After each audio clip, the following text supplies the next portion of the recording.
What's up, it's CinemaShogun here, and look, I've been trying to tell you all that this case is starting to heat up.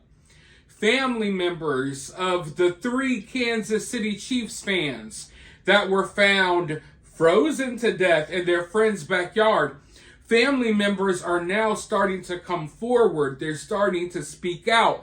They have finally been given a platform to spread this story. Even though this happened on January 9th, this story is just really starting to gain traction. This story is just now starting to get attention. So we're just now starting to hear from some of the family members. Earlier today, I showed you all a clip of the brother of one of the victims speaking out. And now the parents are speaking out. And get this. They are saying that they think their son and his 2 friends saw something that they shouldn't have seen at Jordan's house. The parents of one of the victims think that these 3 individuals, they think that they stumbled across some type of information. Maybe they saw something, saw some of the research Jordan was doing. The parents of the victim they think that they saw something that they shouldn't have seen, and that they basically left Jordan with no choice but to go ahead and get rid of them. And listen, I don't necessarily think that's the case, but this sounds more believable to me than Jordan just hanging out at his house for 2 or 3 days as his friends were dead in the backyard, as his friends' family members were blowing up his phone, calling him, texting him, and banging on his door for days on end. So even though I don't necessarily think that the friends stumbled across some type of top secret information, that sounds way more believable than the 3 different stories that Jordan has told so far. Or at least the 3 different stories are, 4 different stories now that Jordan's lawyer has, told us so far. But I want to go ahead and hop into this article. Let's see what these parents have to say.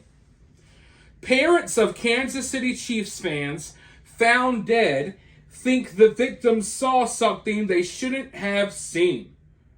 As the families of 3 dead Kansas City Chiefs fans await the results of their loved ones' toxicology reports, one victim's father has a sinister theory about what may have preceded their mysterious deaths. Harrington's father, John Harrington, says that he is not buying that story and doesn't believe anything that Jordan Willis's attorney says. Harrington's mother and I are both convinced that Jordan Willis played a part in this somehow.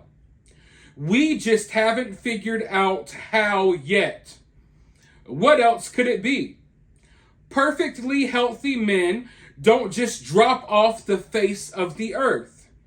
There were 4 of you in the house, and now 3 of them are dead and you're not? That doesn't add up. I'm thinking that the 3 of them learned something or saw something that they shouldn't have seen, and he decided, well, I need to get rid of you now, friends or not. After speaking with the county prosecutor's office, Harrington's father said he would expect that they will treat this as an overdose and go on with their business. But I don't think it's as simple as that, he said. I'm aware that they may have done some substances that were questionable, but the idea was to get high, not dead. If they were supposed to be friends, why didn't Jordan come find them? I'm sure they have 100 different answers to that, but that's my question.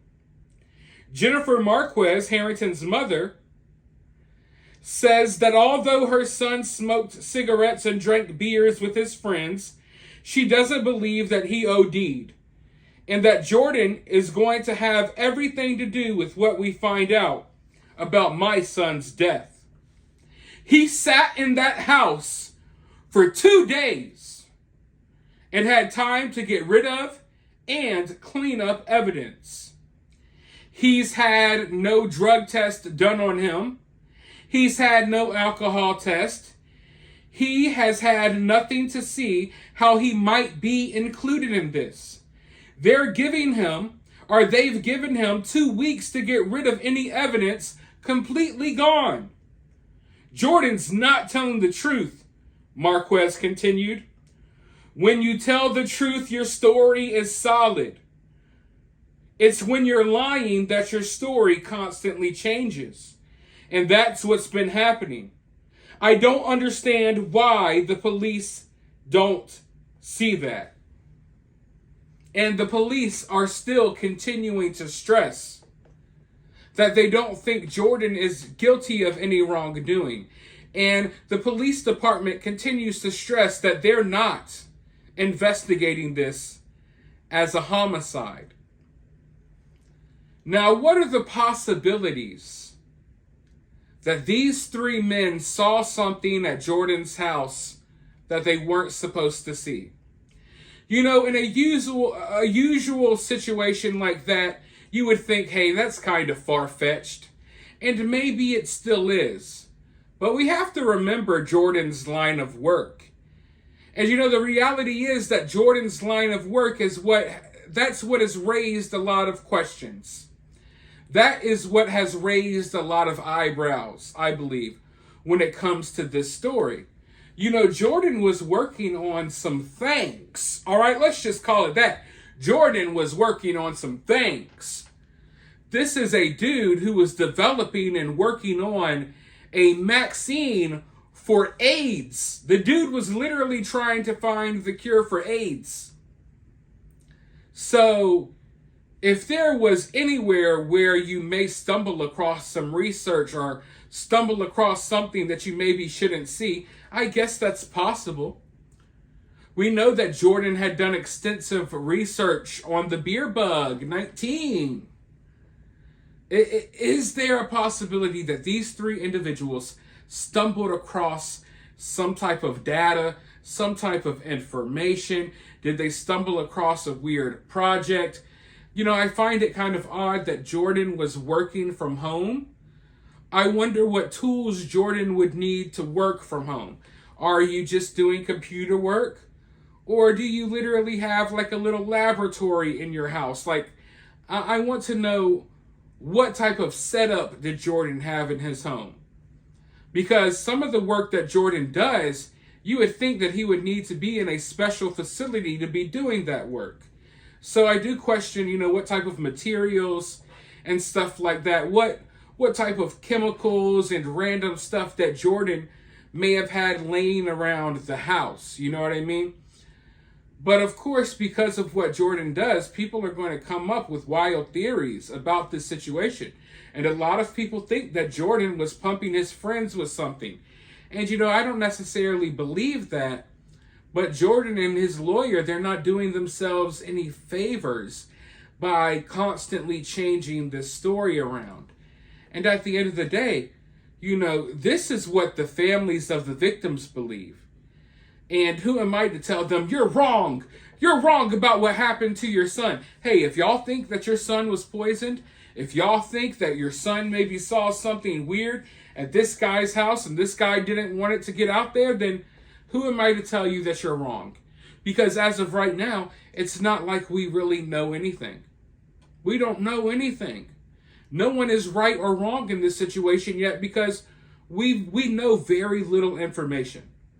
In fact, if you really take a step back and you look at how little, just if you look at the amount of information we have right now, like it's basically nothing. It's almost overwhelming in a weird way. It's overwhelming thinking about how little information that we have in this case, even though this happened on January 9th.